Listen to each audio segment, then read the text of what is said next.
The origins of the survival horror genre have their roots deep in the past, and the opinions on which games have been the most influential vary wildly. So why not talk about one franchise, the influence of which is undeniable? Resident Evil. Hold on, you might say. The title and the thumbnail say nothing about Resident Evil, and you would be correct. But this is still a good starting point. Resident Evil is undeniably one of the most known survival horror franchises, which has itself survived for decades, and new titles are still being released as of 2025. One classic example of what inspired the franchise is the 1989 Famicom game Sweet Home, but there is something else which undoubtedly inspired Resident Evil, and was released 4 years before the first Resident Evil, in 1992. That game is Alone in the Dark, and hopefully this video will not only be an interesting look at a survival horror franchise, but also explain why I think Resident Evil was also very heavily inspired by it.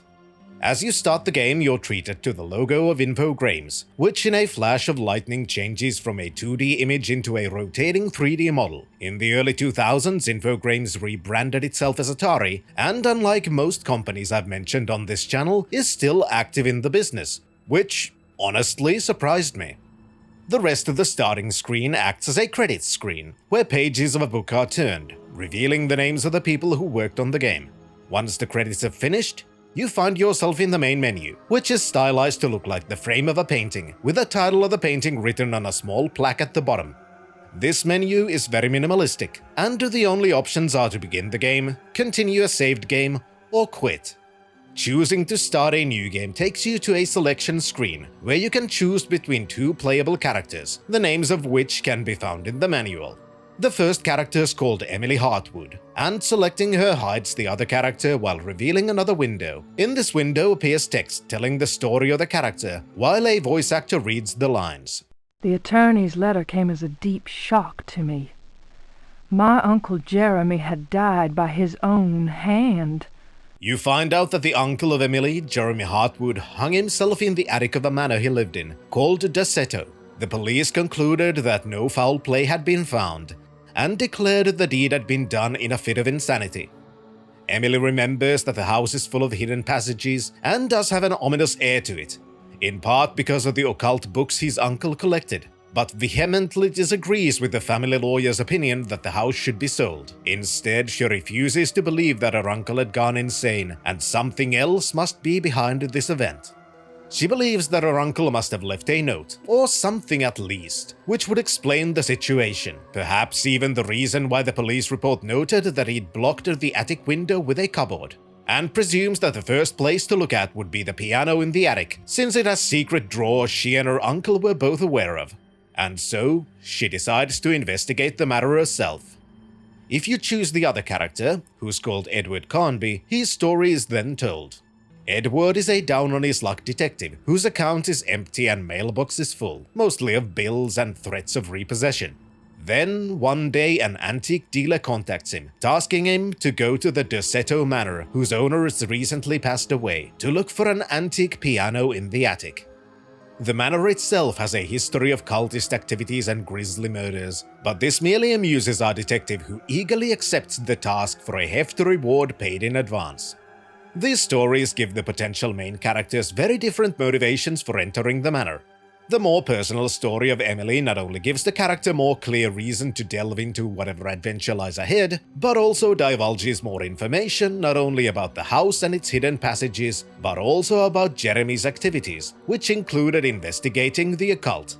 Whichever character you choose, you're then presented with a lengthy introductory animation, in which the character drives to the house and walks to the attic, while the player can get somewhat of an idea about some of the layout of the house. While this cutscene does nothing to advance the story, what it does is showcase the engine which mixes 2D backgrounds and low-polygon 3D models, which include the character and several objects within the world. As your chosen character moves through the house, the viewpoint of the camera changes at specific points, at which point the background is changed and the 3D models are then shown from another perspective as they move through three-dimensional invisible bounds only represented to the player with those two-dimensional backdrops. This is exactly the same method used in many later games, especially survival horror ones, released later in the 90s. Reaching the attic, or skipping the cutscene entirely, gives you control of the main character. Everything is controlled with a keyboard. To move around, the arrow keys are used. Using the left and right keys turns the character, and forward and back keys move the character forwards and backwards, relative to their current orientation. This as well likely sounds familiar, as I just described what is known as tank controls. In addition to the arrow keys, there are only 3 keys needed to fully control the game, the first one of which is the Enter key, which opens a new menu screen. This screen is divided into 3 windows. The largest window at the top is the inventory, which is currently empty, aside from an entry called Actions. The bottom left window displays a model of the character you're playing as and their remaining hit points. The bottom right window displays the available actions for the selected inventory item. In this case, you can choose which action is bound to the action button, which is the spacebar. The options are Fight, Open and Search, Close, and Push. Choosing one of these options takes you out of the menu immediately and allows you to perform your selected action. Selecting Fight, for example, allows you to hold the spacebar to enter a fighting stance. In this stance, you cannot move, as the arrow keys now perform attack actions. Left and right keys perform punches from both sides, and the up and down keys perform a kick. In this first screen, you can see a 3D modeled lantern pop out from the 2D background. Walking closer to this lantern opens up a new window, where you're given the option to either leave the object or take it. Taking the lantern moves it into your inventory, where it can be examined. In the inventory screen, as you move to the lantern, the model in the bottom left screen changes from the character to the lantern, and the hit point number also changes, which with the lantern is currently 0. The actions available in the bottom right window also change to reflect the available options you can take with the lantern, which in this case are Use, Reload, Throw, and Drop. Trying to use the lantern takes you out of the menu, and you can now see the lantern equipped on the character, while a text pop-up explains that the lantern is out of fuel, explaining the number which took the place of the hit points. Soon the music changes, from an ominous ambiance to a more action-oriented theme, as a strange creature crashes in through the window.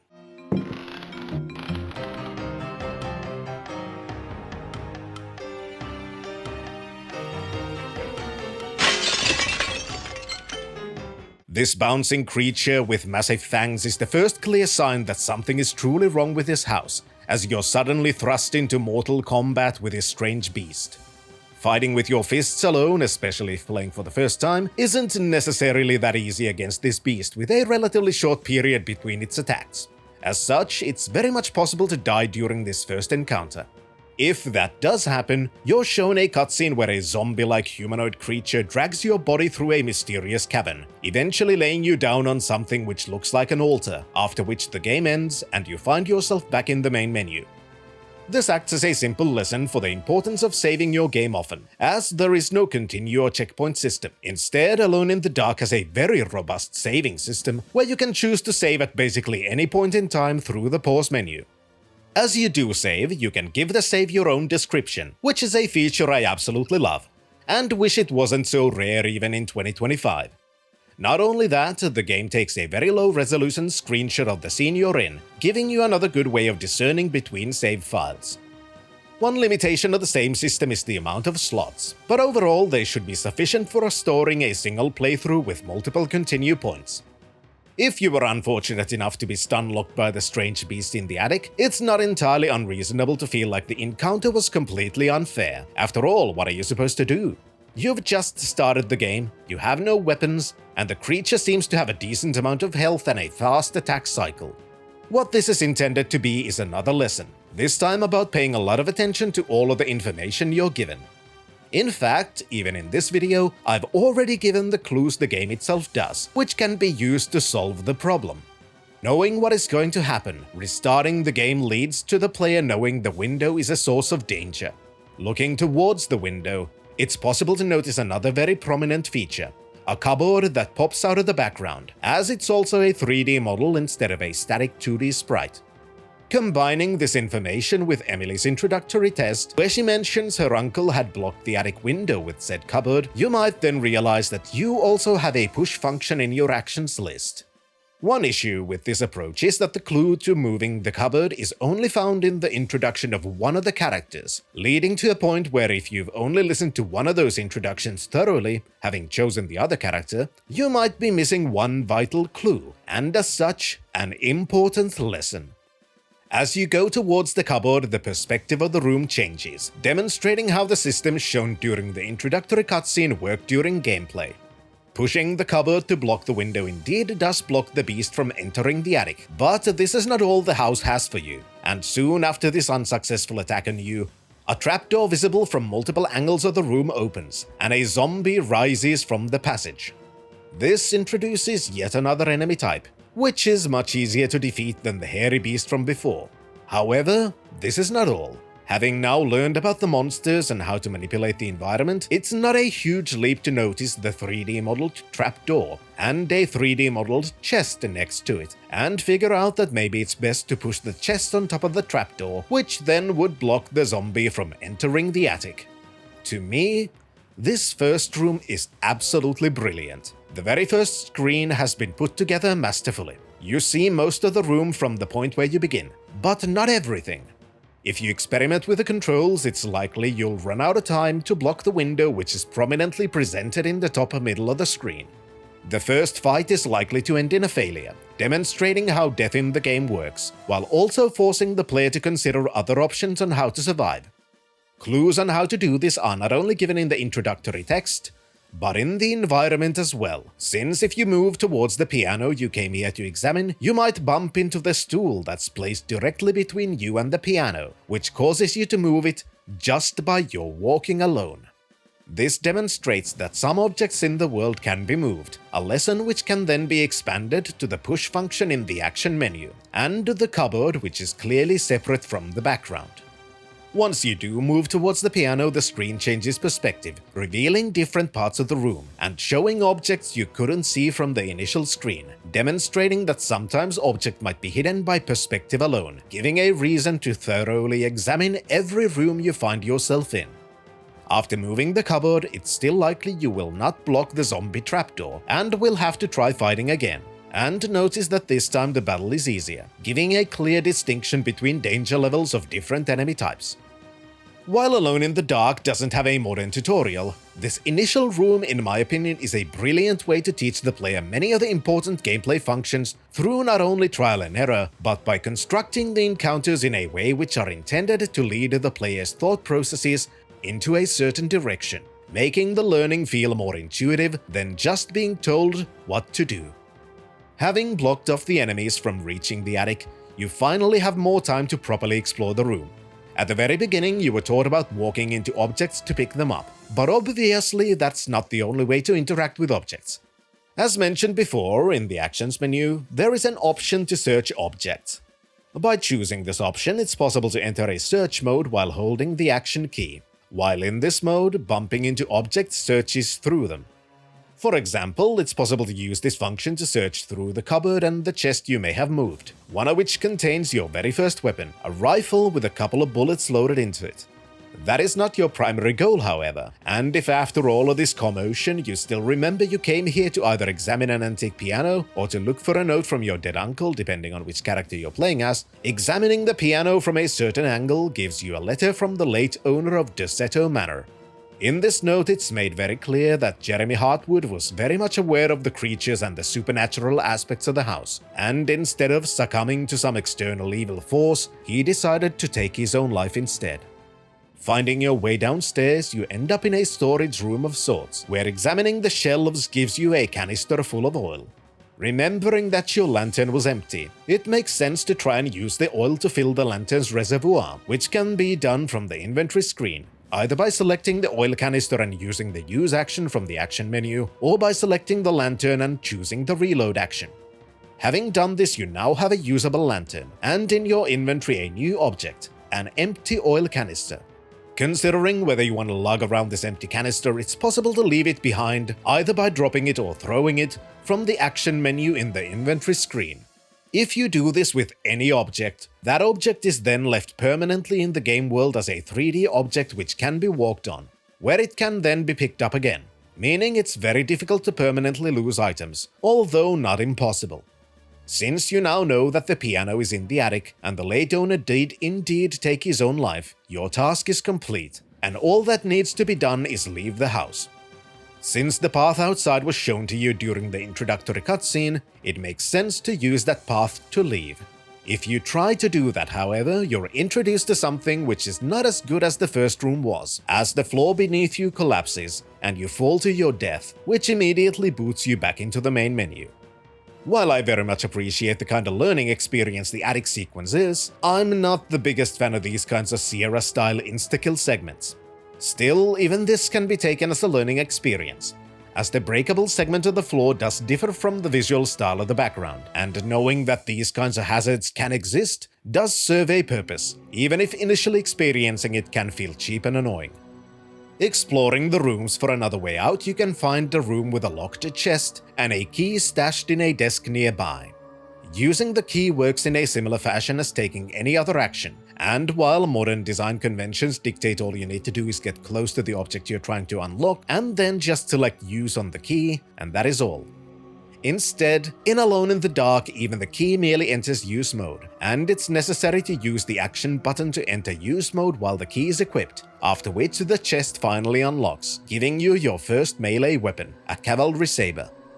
This weapon becomes useful very quickly, as the room door which closed by itself now hides behind it a zombie, which can be moderately difficult to fight against by fists alone. As expected at this point, using a weapon is simple enough, and you merely need to use it from the inventory screen, at which point entering action mode and pressing the arrow keys allows you to perform different attacks. Another room seems mostly plain, except for a table which is curiously not a part of the 2D background. In this room, another zombie slowly approaches you from the corridor, and fighting this zombie can reveal a rather large drawback of the cavalry sword, as after a certain amount of strikes, the sword breaks in two, becoming far less useful. In this room, it's also possible to notice an easily exploitable feature of some enemies, as doorways seem to be quite useful tools at the player's disposal. When encountering doorways, enemies tend to prioritize walking through them, even if they are in attack range, allowing for the player to stand next to the doorway, striking the enemies who then attempt to go through the door again, leading to a slow but inevitable death. In the next room, the strange beast from the attic finds another way in, which gives a perfect opportunity to experiment with your weaponry. After all, the initial fight was not entirely pleasant, and the sword might now be broken. Thankfully, there's also the rifle.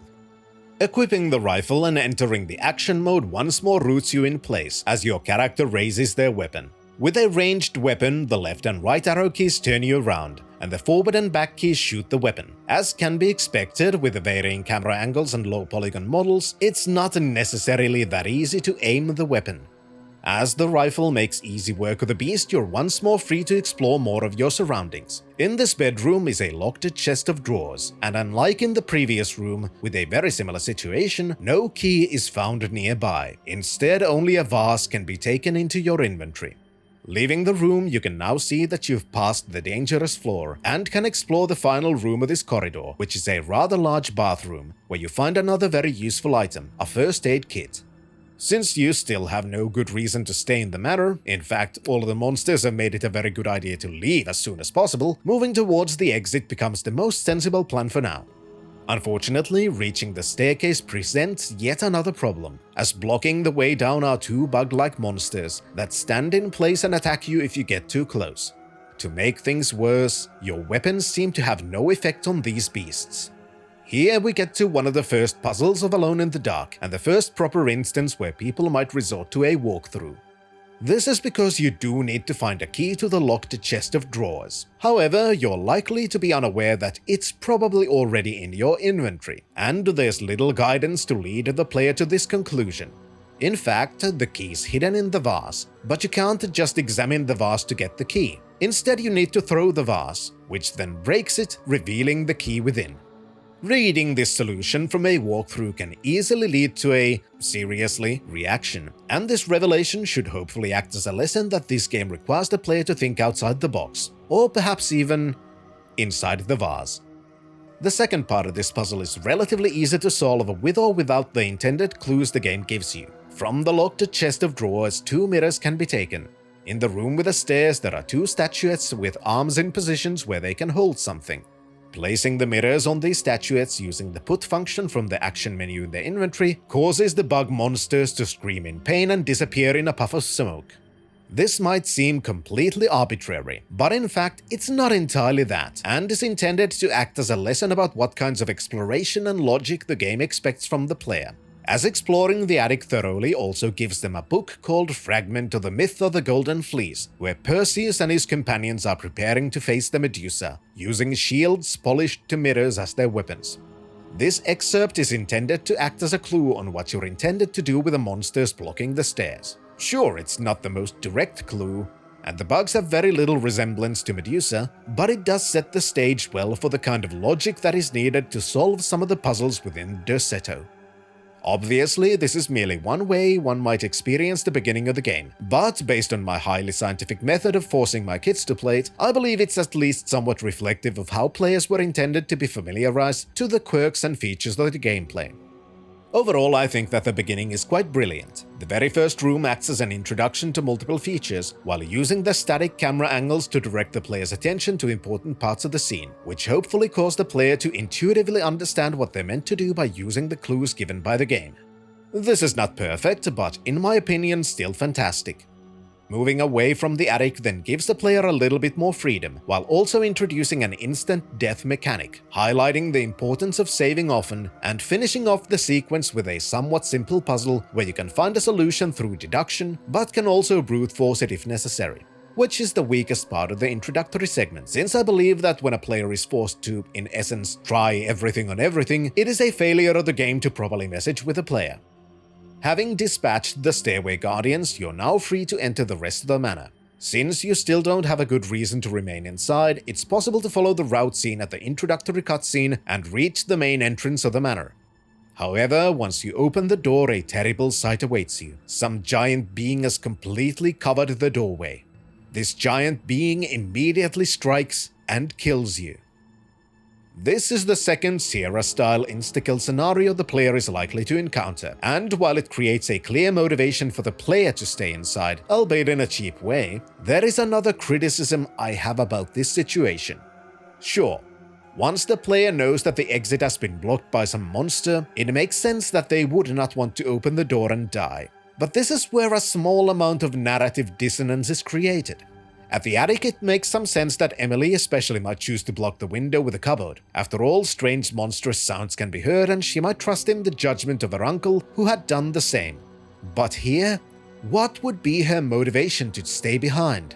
She doesn't know that the monster is at the door, and she's already received confirmation that her uncle killed himself, clearly being afraid of something in the house, which can be assumed to be all of the monstrous beings you've already seen.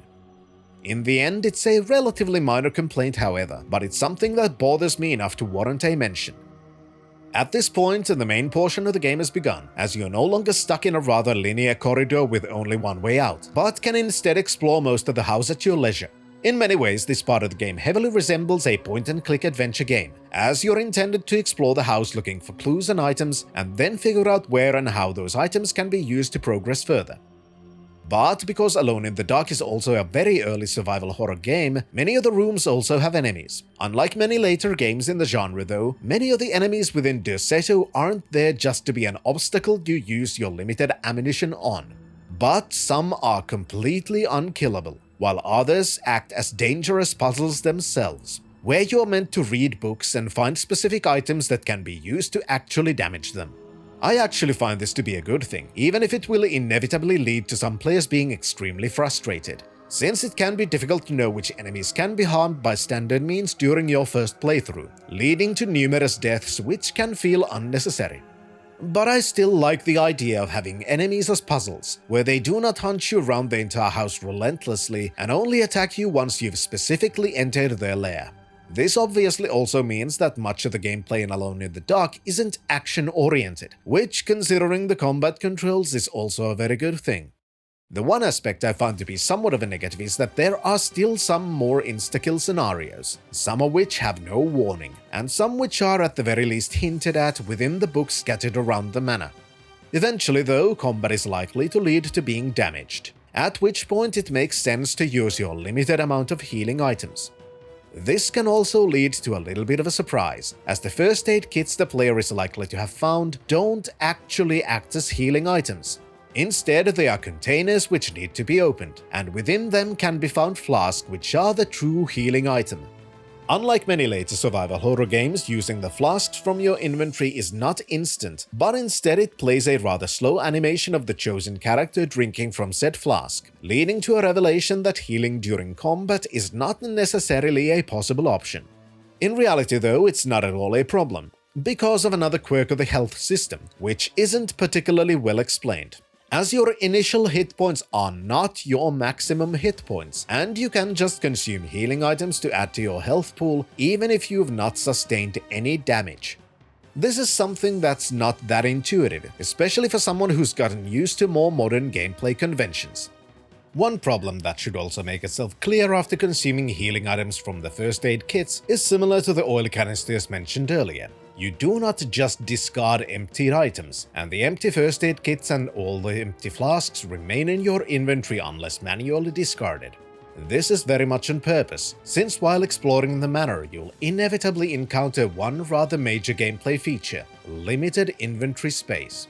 The main characters can only carry so much stuff at once, and eventually when trying to pick something up, the game will make it extremely clear that you cannot carry any more items. This is why the drop and throw functions become very important, and why the items you've dropped or thrown remain in the environment, so you can leave items wherever you wish and have them accessible later.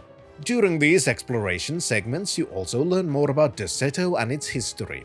The manor was built in the early 1800s by a rich man called Elijah Pickford, whose source of wealth was not entirely clear to the locals. Eventually, the manor was burnt down during the Civil War unrest, while the slaves living on the estate were frantically attempting to save their master from the flames, but to no avail.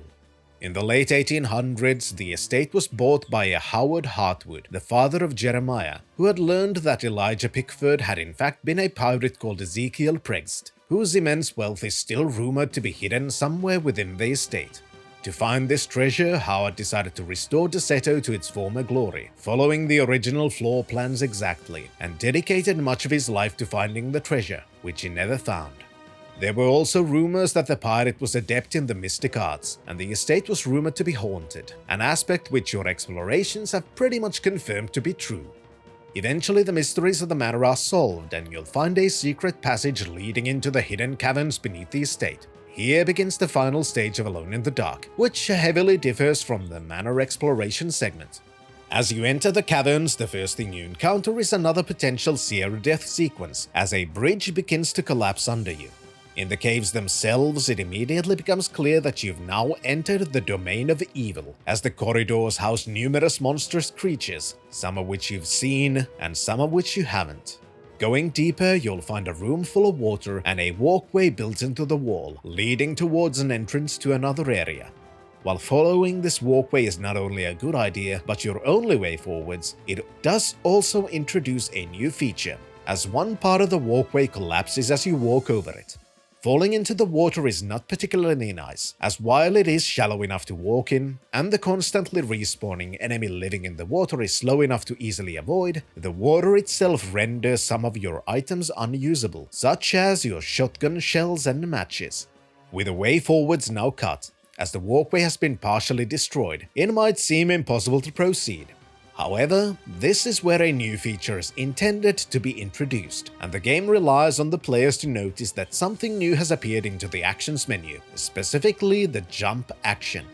This action appears in the menu during the cavern segments, and is a key component to several of the rooms which, instead of puzzles, are now about platforming.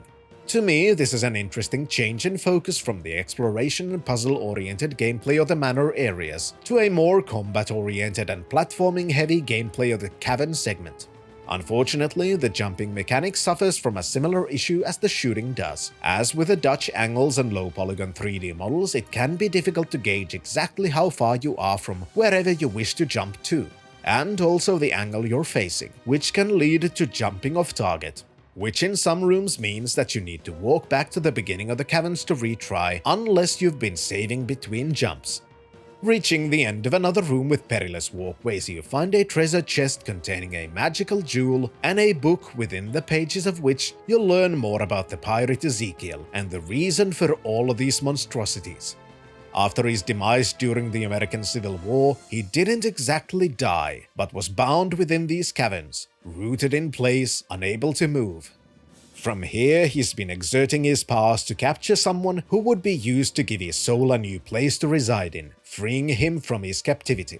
We can surmise that this is what Jeremy also realized during his investigations, and being unable to leave the manor, he decided to take his own life to prevent this evil from being released upon the world. Deeper within the caverns, you also find one of the worst tropes of adventure gaming, as you stumble upon a dark maze, where the perspective changes to an overhead view, and all you can see is a small area around you, lit by your oil lamp. Thankfully, it's not the worst type of a maze, and there are far worse examples of creating a maze, even in more recent adventure games, as at least this maze has clear and distinct zones instead of just consisting of identical rooms you need to map on graphing paper or having to follow obscure clues to find the end. In the final chamber, you find a large tree growing in the middle of it, with an altar standing in front of it. Moving towards this altar causes the tree to begin shooting fireballs at you, as an enemy spawns in the water surrounding it. This is also one of the parts which can be extremely frustrating, as the clues on what to do are not exactly clear, and they are not the easiest to decipher while dodging fireballs and a fish monster that chases you. What you're meant to do is figure out the talisman is a protective item against evil, a thing you could have read from a book, and then place it on the altar before the tree, which is revealed to be the same altar you can see in some death scenarios. Doing so causes the tree to stop shooting fireballs, and reveals that the body of Ezekiel Pregster resides within it, clearly explaining the nature of his bondage. For the next part, you need to finish what the Union forces began a long time ago, and throw your lit oil lamp at the pirate, which finally spells the demise of his spirit and all of the creatures he'd summoned. The cave begins to shake violently, as giant boulders begin to fall from the ceiling, which leads to an escape sequence, during which you need to use a hook to open stone bolt doors for some reason, until finally you find yourself back in the manor, now devoid of enemies. You open the front doors, and instead of a nightmarish entity blocking your way, you're instead greeted by sunshine and the sounds of life. You've finally defeated the evil which drove the family of Emily Hartwood to their demise, and prevented these monstrosities from spreading further into the world. So you hitchhike a ride back to civilization on a car which happens to pass by, and finally rest easy in the knowledge that these horrors are now behind you. Or are they? Alone in the Dark is a very innovative game. Not only is it one of the first survival horror games, it is hailed as the first one to combine 3D characters with two-dimensional pre-drawn backdrops. The gameplay itself is very familiar to anyone who's played games in the genre before, and the inspirations drawn from it should be noticeable, but that doesn't mean there aren't also some very clear differences. One aspect which was somewhat popular for a while was the segmentation of gameplay sequences, with the majority of gameplay taking place in a location where you can quite freely explore as you try to solve puzzles, open up new areas, and figure out what is actually going on in the place you've found yourself in, which is then followed by a final sequence in the lair of the antagonist, often being more linear as an experience when compared to the majority of the gameplay. Similarly, the technology and how the characters are controlled became a template for several games that came after, from both the mixture of 2D and 3D graphics to the tank controls, even though both were obviously developed further and improved in later games, such as the running mechanic, which in Alone in the Dark is clunky to say the least, as it doesn't work with a modifier button, nor even a simple double tap of the movement key, but instead by releasing and quickly repressing the movement key while walking. One of the differences, on the other hand, is that later survival horror games tend to have more direct fighting, and resource management is a key component of the gameplay, whereas Alone in the Dark has a relatively small amount of enemies, most of which require specific steps to be taken to dispatch them, instead of direct combat with firearms or melee weapons. This is why Alone in the Dark can seem more like an adventure game than a survival horror one, which isn't an unfair assessment, since much of the gameplay is indeed like playing a horror-themed point-and-click adventure. there is a decent variation of the kinds of puzzles the game offers. Obviously, most of them are of the use item on an object kind, and most of them have reasonable clues pointing towards the solution, whether in writing or in the environment, even if some of the solutions still end up being a little strange. Overall though, to me this kind of focus works, and I like the puzzle-oriented gameplay even if some of it relies a little bit too much on Sierra-style instant death pitfalls. Especially since there are very few healing items, combat isn't particularly easy, and it's possible to fight pointlessly without even knowing it initially, due to the fact that some enemies are either unkillable or need specific means to be destroyed. This is a factor that can be annoying for some, especially since not all of the clues the game gives are exactly obvious. One of the most obscure ones being how to defeat a possessed suit of armor to receive a sword. How to defeat the armor is explained in a book, but not directly. Instead, you need to take the words of the book and reverse the roles in the story, which can then lead to the solution needed.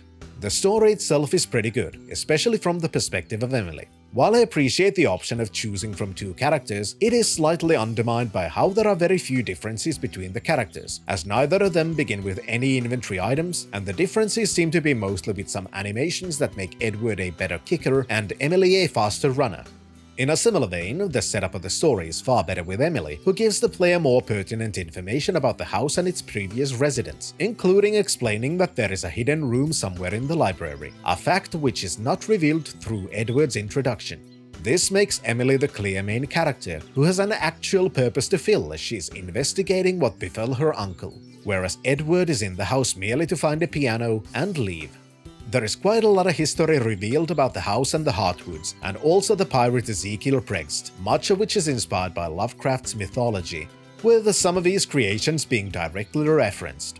The house itself is a very atmospheric setting, and for the most part I think the design of it works well for the game, with some exceptions. Specifically, one area where the fixed camera seems to be made with a clear intent to thwart the player's progress, as a door to a new room is hidden behind one specific camera angle, which the player is unlikely to see if they merely walk somewhat close to the center of the corridor. The soundscape plays into the atmosphere, and there is a rudimentary situational music system, where the ambiance of the house is enhanced by a gloomy soundtrack while exploring, while a more actiony theme begins as you enter combat. In the end, Alone in the Dark is definitely a game one should at least try, but be mindful of how some design choices require a decent amount of patience, and going for a walkthrough might not be a bad idea at some points. Since the game was not only innovative, it was also very much a success. That obviously means that a sequel was necessary, and one was released merely a year later. Launching Alone in the Dark 2, you're immediately shown an introductory cutscene set in late 1924, placing it later in the same year as the first game, where an older armed man is sneaking about a mansion, avoiding green-skinned guards wielding Tommy guns. The man climbs the outside facade to enter an open window where a young child sleeping on a bed. Ominously, a clown puppet seems to move on its own, as we also see a quick vision of a mysterious woman. The young girl seems happy to see this older man, showcasing how much improvement 1 year could do in graphical fidelity. Unfortunately for her, this happiness is not meant to last, as the animated puppet strangles the old man. This leads to a screen which introduces the story of the game, though I think the manual does a better job. You are Edward Carnby, the secondary protagonist of the first game, who is now known as the supernatural private eye after the Desetto incident.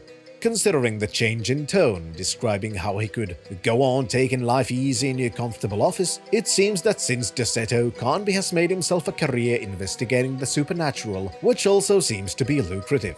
This time your job seems to be less supernatural, however, as an old friend of yours called Ted Stryker asks for your help in finding a kidnapped girl called Grace Saunders, who he believes is being held in an old mansion called Hell's Kitchen. To make things worse, the building is owned by a man known as One-Eyed Jack, a leader of a gang of bootleggers, so you grab your gun and race to help your friend rescue this girl. Compared to the first game, this setup is much shorter and gives far less information. But that isn't necessarily a bad thing. It's focused, simple, and gives just enough information to know what you want to know more of as you get into the thick of the mystery. The main menu of Alone in the Dark 2 is almost identical to the one in Alone in the Dark, with only the graphics depicting the picture frame being changed. In addition to the introductory cutscene, this is another sign which should make it obvious that both games use the very same engine, partially explaining the relatively short time between games. Starting a new game immediately launches a new cutscene, showing that the character selection feature has been abandoned in favor of a story clearly focusing on one specific character. In this cutscene, Carnby arrives outside the Hell's Kitchen on a taxi. He walks through the gate and very quickly, a change from the first game becomes evident. The first Alone in the Dark was very moody, trying to create this tense horror game atmosphere with both aesthetics and the soundtrack being slow and low in action.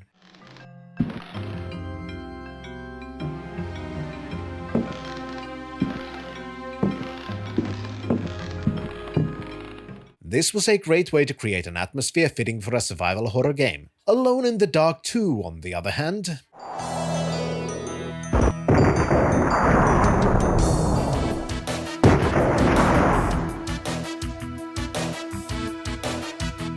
not much of a difference between the two, am I right? After the explosion, Carnby runs into the mansion grounds, and you gain control while standing next to a stunned guard. Unlike the first game, you're not given that much time to get accustomed to the controls before things start to happen, which for those who've played the first game shouldn't be too much of an issue, since the controls are practically identical in both games. Because of this, the first instinct of a player coming from Alone in the Dark is likely to open the menu and enter fighting mode. The inventory menu as well is basically identical to that in the first game, but there are some changes in the contents.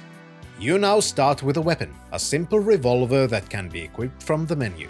If deciding to go for the fight option instead of a weapon, you might notice another change, as the action selection is now much smaller, something which is also an indication of some differences in the gameplay. This time the only actions in the menu are fight and push, with the search and close options having been completely removed. Beating up the slowly waking guard works in a similar way to fighting enemies in Alone in the Dark. It's still somewhat clunky and you're stuck in place while holding space to be in combat mode. One difference is that you now have an additional attack, as the up arrow has been changed from being a duplicate button for the kick attack into a headbutt attack. Killing the most likely zombie guard, another feature is introduced, something which was used in Alone in the Dark to a very limited degree, as on death the guard drops several items which can be picked up by walking into them, which then opens the familiar take it or leave it window for each of the items.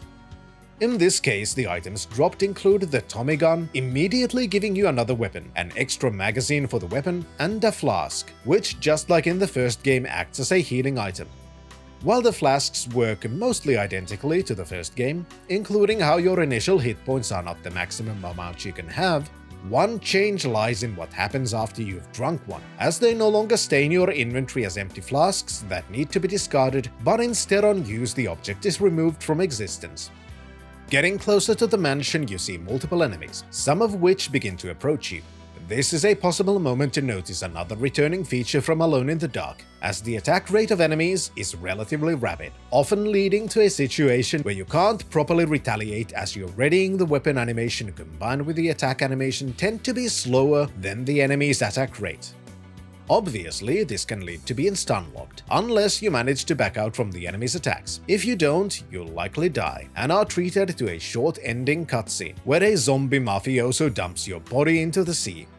This short segment is a good example of some changes to the formula, as you're immediately thrust in the middle of the action, and are already fighting against multiple enemies in quick succession. Not only that, you're given ranged weapons, which also the enemies wield, whereas in the first game basically every foe used melee attacks. These long-range attacks also demonstrate another negative aspect of the static camera angles, as sometimes it's possible to get shot from beyond your field of view, which combined with the potential to get stun-locked can be very frustrating. Thankfully, Alone in the Dark 2 has the same robust saving system the first game had, meaning you not only should save as often as possible, but you also can. The camera angles quite clearly try to direct the player to push a statue and gain entry to a new area, thus avoiding the gangsters guarding the entrance to the mansion. This pathway leads to a hedge maze, where the next gameplay segment takes place. Here another small change quickly becomes apparent, as enemies can see you and shoot you from beyond your field of view. Knowing one is after you is very important. For this purpose, the enemies have voice lines which play when they notice you and begin their hunt. Even though you can't search through containers anymore, that doesn't mean there aren't a lot of items to use. On the contrary, there's quite a large amount of them, many of which are dropped by specific enemies while others are visible 3D models within the environment. Using these items becomes necessary as you explore the maze, where several small puzzles require solving. There's also a small expansion of the item use system, as sometimes it's necessary to obtain 2 items and use one of them from the inventory menu, which combines the items into a new item. Eventually you find a hidden passage which leads into the caverns beneath the mansion. Unfortunately you slip and fall, managing to drop your weapons into the sea as you stumble on the cavern floor. Interestingly, for a reason I'm not aware of, it's possible to completely skip the hedge maze sequence by exploring the front side of the mansion, where stepping on a specific stone teleports you into a cavern and gives you some of the items you would have found from the maze. Within the cavern you find your dead friend, and as any good friend would, you rummage through his pockets and take all of his stuff. These segments also demonstrate some of the changes done to the puzzle system and the gameplay loop. In Alone in the Dark, a majority of the game was played in a relatively free-roaming fashion, exploring the manor and solving room puzzles. There weren't that many puzzles, but most of those were in some way connected to the lore of the game.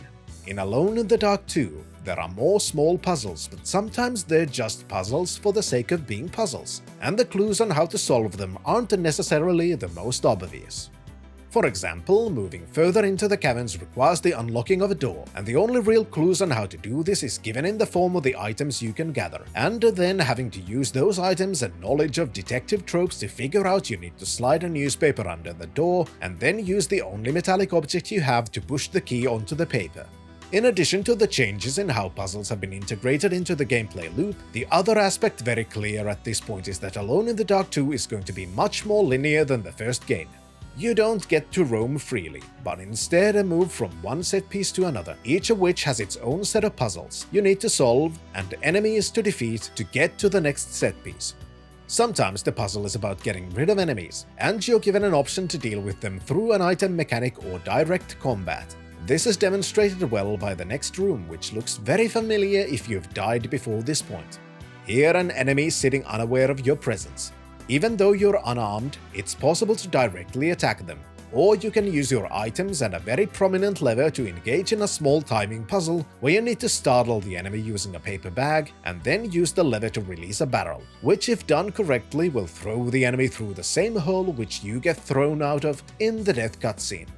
Entering the basement of the house expands upon this by having the first properly unkillable enemy of the game, similar to some enemies of the first game, where you need to do a specific action to dispatch the enemy. When these kinds of enemies appear, the clues on how to defeat them tend to be more clear than they were in Alone in the Dark, and in this case the solution is given directly in a piece of paper into which the previously used newspaper morphed into for some reason. Exploring the house leads to more fighting and more puzzles, but a part of the house is practically inaccessible as going upstairs to the ground floor is likely to trigger an alarm, as a small cook notices you and alerts a group of enemies that can kill you in one shot. This leads to one of the first big examples of the rather major tonal shift between the games. To avoid alarming the cook, you need to give a drunken half-naked zombie some alcohol, steal its sack, and then use that sack to find a Santa Claus costume which you can wear to remain unnoticed.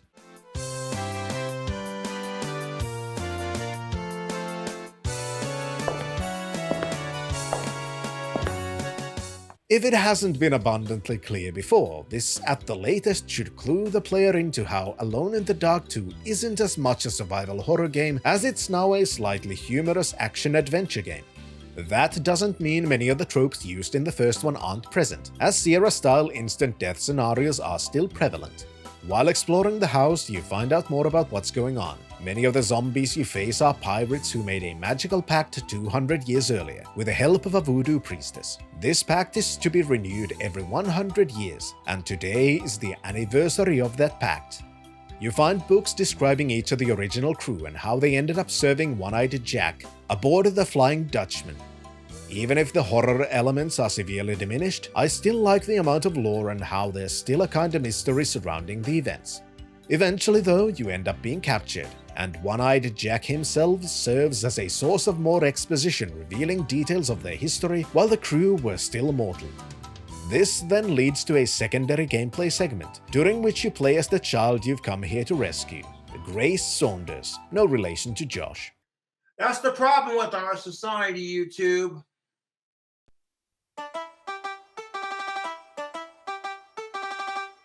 Probably. While playing as Grace, the game changes from more combat-oriented to rather simplistic stealth mechanics combined with even more puzzle solving, parts of which a player might either rely on luck or a walkthrough to solve. You also get captured again, and this time the voodoo priestess Elizabeth acts as an exposition dump, revealing that every 100 years an innocent child must be sacrificed to maintain the lives of the undying, explaining why Grace was kidnapped. The final portions of Alone in the Dark 2 take place on board the Flying Dutchman, which has been stranded in a cave beneath the Hell's Kitchen mansion for a century. Despite having to fight all of the original crew during the mansion segment, you need to fight them again, this time with weapons forged during the time period their original pact was signed, as the first death merely returns them to their ship, and a second death is needed to completely destroy these undead. This finale is quite fun, as you go from room to room either dueling zombies or using the environment to dispatch multiple enemies without putting yourself in harm's way, with the final segment taking place on the deck, where you fight against the last of the undead and finally duel One-Eyed Jack himself. Once all of the undead have been defeated, Carnby and Grace escape the cavern while One-Eyed Jack attempts to shoot them with a cannon, which backfires, causing the entire cavern to collapse on itself. As is probably obvious, Alone in the Dark 2 deviates drastically from the first game. Gone is the horror atmosphere and the mystery dealing with cosmic beings, and in its place is a more action-oriented and linear experience. In a way, you could say that Alone in the Dark is the 1932 movie The Mummy, which is slow, atmospheric, and a horror classic, while Alone in the Dark 2 is the 1999 version of The Mummy, which has mostly discarded the horror and is instead an action-adventure movie with some humorous elements. This doesn't mean that either of them could easily be said to be better than the other, since these different styles both can have their audience, and even if I've sounded critical of Alone in the Dark 2 in this video, I still very much like the game, even though I do have my criticisms of it. For example, the fighting. I can appreciate the attempt to do something different from the first, but the controls really don't make the fighting particularly easy, especially at the very beginning where the enemies mostly use ranged weapons. It can be extremely frustrating to constantly get stun-locked, and having to save very often to avoid being killed without being able to counter your enemies effectively. Later on, when much of the fighting is done with melee weapons, on the other hand, it's not only easy but sensible to abuse the AI of the enemies to steer them towards a doorway and then just hold down an attack and kill all of the enemies while safely tucked away behind a wall. The special ways to kill enemies would be more interesting if it were used more, especially since the first of the original crew members requires the usage of a special item to kill, making it seem like this would be a more prominent feature, which it ends up not being. The segment in which you play as Grace is a nice change of pace, as you now have to avoid enemies who just capture you and cause a game over, though there is one aspect which makes them more annoying than they could be, as Grace moves very slowly, and even her running is slow, albeit cheerful skipping forwards. The story itself is not particularly deep, but I do appreciate that even in this somewhat simple story there is quite a bunch of background lore telling you about the history of the villains, even if most of this knowledge is merely set dressing and holds very little meaning for the events of the game. The varying quality of the puzzles is probably the most clear example of how the quick development cycle shows itself within the game. One might also point to the quality of the voice acting, but it's not really different from that of Alone in the Dark. They are coming! I have freed hellish forces, and now the price must be paid. By the horn of Beelzebub, the Flying Dutchman was calling me. Despite using the same engine as the first game, Alone in the Dark 2 does show some very visible improvements, such as the more detailed character models, the larger amount of items, more animations in the backgrounds, and so on. Obviously, back in the day, this also meant that the system requirements were much higher than in the first game, but these days, that aspect is irrelevant. Overall, Alone in the Dark 2 is a pretty good sequel, even if it can no longer be called a survival horror game. Alone in the Dark 3 didn't come quite as quickly after the previous game, and players had to wait a whole 2 years until they were able to play the conclusion to this trilogy. Once again, the same engine is used, which leads to relatively few changes in the base mechanics, and even the main menu is basically identical, though more visually appealing than before. There are some changes, however, and one of those comes in the form of difficulty options. Considering how Alone in the Dark 2 was very combat-focused and occasionally somewhat annoying because of it, Alone in the Dark 3 lets the player adjust how much damage the player character and enemies can take. For this video, I'm playing on the default difficulty settings. You once again play as Edward Carnby, the gruff gumshoe who receives another job to go investigate an old Wild West town called Slaughter Gulch, where a film crew has gone missing, one of whom is Elizabeth Hartwood from the first game. As Carnby enters the town, he's immediately greeted by a band of undead cowboys who blow up the only bridge into town, blocking off your exit, starting off the plot with a literal bang, displaying the kinds of threats you will face. In some ways, Alone in the Dark 3 is a combination of the earlier games. The first one was exploration and puzzle focused, whereas the second was combat oriented. The third title takes aspects of both, which in part can be seen from just the fact that the open and search action, which was removed in Alone in the Dark 2, has made its return. There are some changes to how exploring works, which is demonstrated during the first area you can enter, the saloon. While in earlier games, if you saw a 3D modeled object, you could just pick it up while walking into it. This time it's not always that easy, and if an object is on a table or a shelf, you need to use the search function to pick it up. Sometimes the search function can also be used to receive more information about an object, or see a close-up of what you're examining, such as a poster of a wall, a map, and so on. This kind of expanded exploration is to me very welcome. One thing which isn't quite as welcome is the return of even more Sierra-style instant kill scenarios, one of which can be found from the saloon by activating the wrong switch.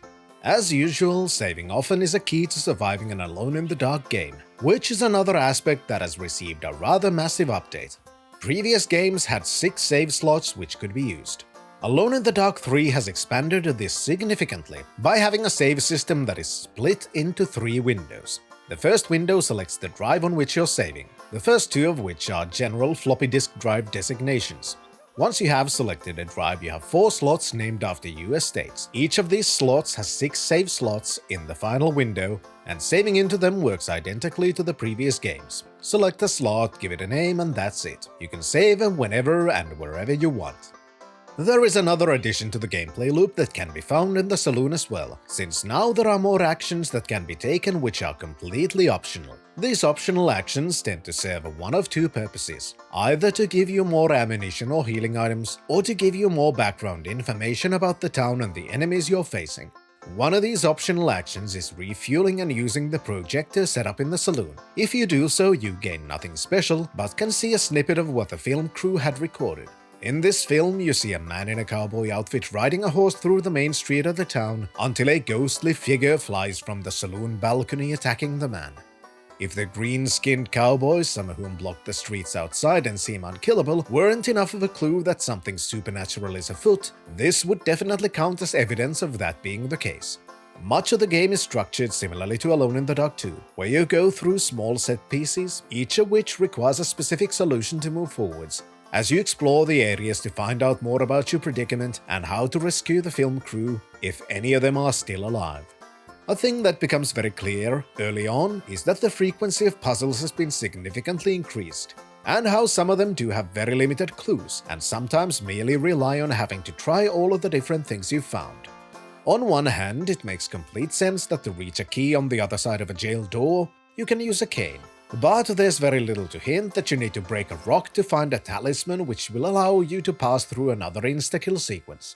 Sometimes the clues you need are also given much earlier than when you actually need them, and there's relatively little to explain that you now need to remember that one thing you read several set pieces earlier. Overall, I think that while I appreciate the increase in puzzles, I also think that Alone in the Dark 3 has the potential to be one of the most frustrating of the franchise due to how some puzzles aren't necessarily given enough clues, leading to guide-dang-it type situations. Soon enough, you're also exposed to different forms of magic, clearly having effect on the town, as you find voodoo artifacts which are required to remain alive, and as you see a Native American spirit quite clearly hinting that you should really hang on to an amulet you've found. During your explorations, you eventually see Emily, who seems possessed but alive, giving you a good reason to explore further. You also find out that the town was founded by a man called Jedediah Stone, who had grand plans for Slaughter Gulch, saying that it is a paradise despite investors not seeing it as such. pushing your way through the cowboy zombies with either your fists or weapons, and also some unique ways required to dispatch specific enemies, you find another returning feature from the first game. By this point, you've gotten used to using items on items, combining items together, and searching the environment with a search button. But now you're face to face with the most terrifying feature: platforming. As you enter a specific cavern, you're given the jump action in your actions menu. Unfortunately, it doesn't really work any better than it did in the first game. And in some ways it's kinda worse, specifically because of the environment you have to use it in. This platforming sequence takes place in a cavern where if you fall, it's an instant death. Figuring out where your jump will end up is still relatively difficult, and sometimes it can seem like you're falling through a platform when it looks like you landed on it. To make things worse, the platforms go up and down, requiring you to take a specific route to open the pathway forwards, which means there are many more jumps to make than you might initially think. Obviously, this means the sequence will be a sequence of saves and loads, as it's extremely difficult to try and do all of it in one attempt. In these caverns, you also find more Native Americans, and have to present your amulet to be granted a passage forwards, directly into the bank, where you need to fight against even more zombies. Within the bank, you can find a surprising link, as the archive room holds within 2 books, Book of Magic that can only be read in candlelight, revealing more clues about future events, and another one which reveals that this book was written by a man called Pregst, the villain of the first game. In the bank, you also find a surviving member of the film crew, a man called Morrison, whose portrayal has clearly acted as an inspiration for the Resident Evil developers to spend as much as they could on voice acting. Don't shoot! I'm Morrison, a friend of Emily's. This meeting doesn't end up being a happy one, however, as soon a zombie appears, revealing a stained glass window which emanates magic, slowing down your movements. You're powerless to stop this zombie from strangling Morrison. You kill the zombie, shoot the window, and open another pathway forwards. Jumping through the window, you find yourself in the town graveyard, and after using Native American magic to kill the zombified undertakers, you find a puzzle which isn't really explained at all within this game, as you need to use an ace of diamonds on a specific grave to unlock a path forwards. For those playing only Alone in the Dark 3, this would make absolutely no sense, since it's a reference to Alone in the Dark 2, where many things were revolving around cards and specifically the diamond suit, and the grave, it's that of One-Eyed Jack, the villain of the previous game.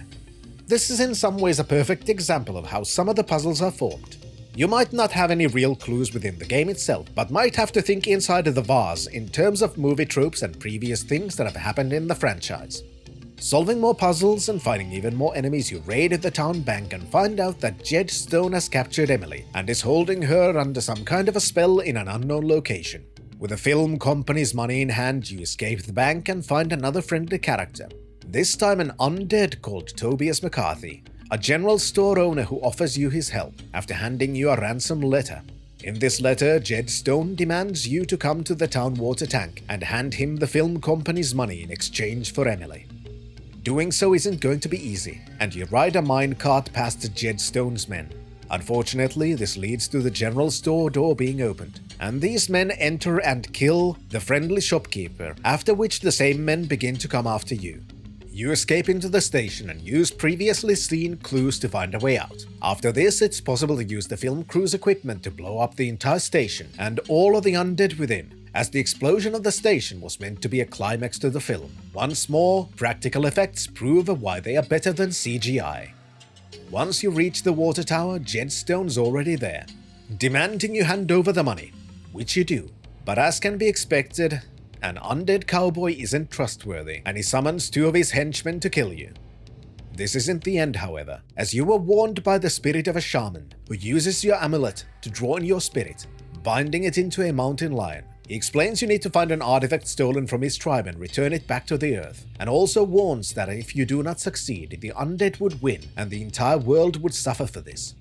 This portion is one of the more memorable ones to me, as you get to run around the town in your mountain lion form, exploring places in ways you couldn't before. One of the parts that I did enjoy happens after you find the stolen artifact, a golden eagle statuette, and attempt to return it to the cave where you came from, as a cutscene shows the clouds parting, revealing a full moon. This spawns 2 werewolves you need to kill, but obviously you can't do this with your bare hands, or paws to be more specific, but instead you need to first tar your paw, then find a cask of silver dust you could have noticed earlier during the bank exploration, after which you can finally damage the werewolves. As the eagle melts in the shaman's fire, your spirit returns to your now healed and recently buried body. You rise from your grave and spook one of the undead who drops his weapon. Back at the water tower, you find a doppelganger of yourself, now looking like a zombie cowboy, revealing what your fate would have been, serving Jed Stone for all eternity. You combine with your zombified self and instantly gain 10 points in your coolness factor. The final portion of the game takes place within abandoned mines, where more of the plot is finally revealed. Jed Stone's plan was not merely to build a thriving town in the desert, but it was much more heinous than that. From beneath Slaughter Gulch, miners had found a mysterious mineral, being near which made people get mutated and sick. The water within these mines as well was not regular water, but heavy water. Stone had recruited a rather mad scientist to help him take advantage of these materials in combination with voodoo magic, as his intention was to use these on the San Andreas Fault, blowing it up and sinking large portions of California. This would have then left Slaughter Gulch in a prime position on the new coast, with railroads and other territories he and his compatriots owned, becoming important for all commerce on the newly created coastline. However, he was never able to complete his plan, as ruling over the town with an iron fist was not received particularly well by all inhabitants, eventually leading to the shopkeeper leading the revolt and chasing Stone and his men into the mines and blowing up the entrance, likely killing the whole posse. This was almost the end, but Jed Stone is revealed to be the child of the voodoo priest Ezekiel Pregst from the first game and the voodoo priestess Elizabeth from the second, so he used the magic to ensure he'd eventually return when the planets align appropriately, something which has now happened. The ending sequence within the mines and laboratories includes several fight sequences and puzzles, some of which are more annoying than others. While I can accept using a bottle of poison to create a concoction which turns you into a smaller version of yourself in an Alice in Wonderland type of way, or having to throw the head of a headless zombie into a dark hole, one part I do find unacceptable. This is a leap of faith style segment where you need to walk over a pit by using platforms which only appear as you step on them. This is nothing but a trial and error sequence to pad some of the finale. Soon you reach the room where Emily's being held, as Jed Stone escapes. Emily's prison is held together by a magical stone, and if you attempt to reach her and break the boundary of her prison, you immediately die. Again. You release Emily by encasing the magical stone in lead, and as soon as this happens, she passes out from exhaustion. You chase Jed Stone and reach one of the worst rooms in the entire game, as the door behind you closes and a spiked wall begins to close in on you. This isn't the worst part, however, as an enemy that wasn't seen on either of the camera angles shown to you as you entered begins to slowly walk towards you, and if he reaches you, you're basically dead, since there's no room to maneuver around him and his attacks are extremely fast. Basically, you're required to know he's coming, immediately start shooting as the room locks and you gain control, and even then it's not certain you have the time to kill the enemy before he reaches you and stunlocks you. Finally, you reach the room where Jed Stone's holed up in, now heavily armored and impervious to conventional weaponry. He also spawns these unkillable minions to try and attack you. In essence, this is a final puzzle room where you need to hurry to complete your objectives, once you figure out what to do, which isn't necessarily particularly easy when being chased by enemies. Eventually though you persevere, and the Native American magics disintegrate the undead. And so, you take control of Jed's hidden train, crash through the collapsed entrance of the mines, do a sweet jump over the ravine, and finally you and Emily have escaped alive. Alone in the Dark 3 shows another clear graphical improvement over the previous games, with even smoother animations, higher detail 3D models, and increased amount of texture mapping, even though most of the models are still flat shaded. One aspect where this is shown well is the increased amount of cutscenes, which were used in a limited fashion in Alone in the Dark 2. This time a large amount of the storytelling is done through these cutscenes. This, however, doesn't mean the engine wasn't beginning to show its age, and by this point, despite the improvements, it was not exactly holding up to contemporary games in all aspects. One of the worst parts of holding onto the same engine for all 3 games comes in the shape of gameplay, as while the design itself was being improved on, and I do think that Alone in the Dark 3 is in many ways the best of the bunch, combining combat and puzzles better than the previous games. Actually playing the game is still almost as clunky as in the first game. The controls are basically the same, and some issues that 2D 3D integration had earlier still persist, such as it sometimes being difficult to gauge where you are on the map, which leads to bumping into walls while trying to navigate through a doorway, or just not being able to pass through an opening despite it seeming like you should be in the correct position. The fighting as well hasn't really been improved on much, and it's still way too easy to get stun locked by enemies who just mindlessly chase you until they're close enough to attack you repeatedly. The inventory list worked well enough for the first games, where you had a limited amount of items. In Alone in the Dark 3, where you're carrying around much more stuff due to the increased amount of puzzles, combined with the combat-oriented gameplay, the limitations of the inventory system become apparent, as it's not that fast to scroll through the list of items to find what you need. This can be somewhat annoying when trying to figure out how to solve the many puzzles, or while trying to reload during combat. The puzzles themselves can be very divisive. For those used to an old-fashioned adventure game design, the puzzles are part and parcel of the experience. Some things have decent clues to point you in the right direction, and some things require trying to get yourself into the correct mindset to try and figure out what the developers were thinking at that point. You could call some solutions moon logic, and I'd expect there are a lot of people who would prefer to dig up a walkthrough instead of trying to find the solutions themselves. But if you don't mind these types of puzzles, you'll be glad to know there are plenty of them. What has improved the most, but is still not superb, is how the story is told. In addition to the improved and increased cutscenes, Alone in the Dark 3 is the only game in the trilogy to have friendly NPCs you interact with, even if in a limited way. The pop-up subtitles as well are used in a new way to show musings of Carnby that can act as clues to puzzles or on how to defeat a specific type of enemy. While voice acting was always an option in the series, this time it's also used for those NPCs instead of merely being narration for books that you read. Sure, it's not the best quality voice acting, but one shouldn't expect professional quality voice acting from an early 90s video game anyway. The story itself is in my opinion decent, and is told better than in previous games. It's not a masterpiece of storytelling, but is very much something you could see in a cheesy horror action movie. After all, the primary plot revolves around a rich cowboy who builds a town and wants to blow up the San Andreas Fault with nuclear weapons to make himself and his co-conspirators incredibly wealthy, mixed with Native American magic and voodoo, and obviously also having a damsel in distress. It's prime quality B-movie material, and I love it. Overall, I love the trilogy. Sure, the controls are pretty clunky, some of the logic in the games is completely flabbergasting, and using the same engine for all of the games does mean the games feel very similar instead of showing some clear improvement for each installment. But what they did with the engine is still revolutionary, and most importantly, pretty fun. Even though the gameplay feels the same in every game, I do also have to respect that they did still try to do something different with each of the games. The first is a very straightforward, slow-moving horror mystery adventure set in an old First American Civil War era manor where you explore horrors brought into this world by ancient magics. The second is much more action-oriented, with puzzle solving and the mystery aspect taking a backseat, even though the story still includes voodoo magic and undead pirates turned into 1920s gangsters.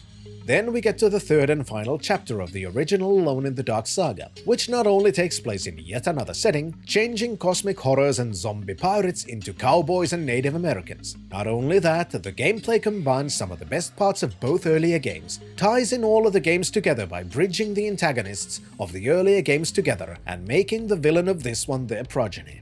Even if the series didn't do as much as they could have with the storytelling, which even though I like it, could have been better and would have benefited from more voice-acted cutscenes that combine visuals with dialogue. It's still done well enough for me to keep me interested in the strange stories.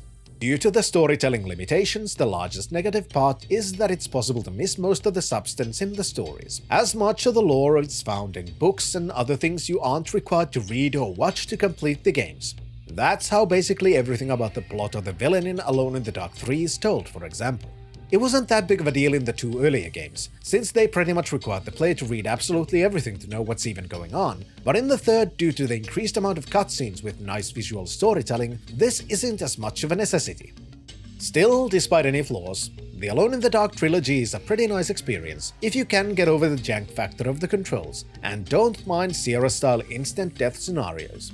There's a reason why the series inspired future survival horror games, and that's because not only was the Alone in the Dark engine innovative, allowing for pretty nice visuals and movie-style visual composition of scenes for a relatively low performance cost, the gameplay as well was unique and, most importantly, fun.